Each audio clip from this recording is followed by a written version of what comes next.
As we move into mid to late March, it is tomato planting time in Louisiana. In South Louisiana, gardeners like to get their tomatoes in late March or early April. In North Louisiana, it's more the early part of April, but try to get all your tomatoes in the ground by the middle part of April. The early planting is important for good production and avoiding some of those bad insect and disease problems. There's such a problem in mid to late summer.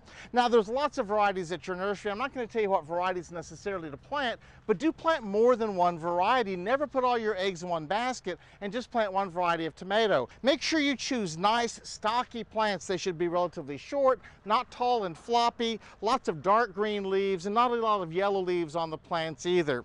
You also have to decide what kind of tomato you want to plant. First off, there are the determinate tomatoes, like the Celebrity. These are the bush tomatoes. They get to be maybe about knee-high, and they stay more compact. They're easier to control.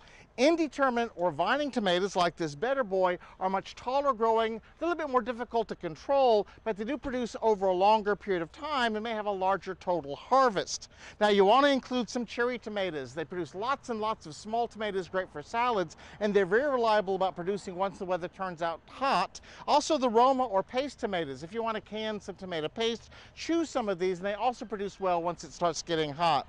Now, finally, we have these old heirloom tomatoes that become very popular because of the great flavor they have. But do understand the heirlooms have very little disease resistance. Some years they do okay in Louisiana, other years they produce very little. Always make sure you have some old standard tomatoes to go along with them. So be sure you get your tomatoes planted over the next few weeks. Early planting is important. Forget it growing. I'm Dan Gill with the LSU Ag Center.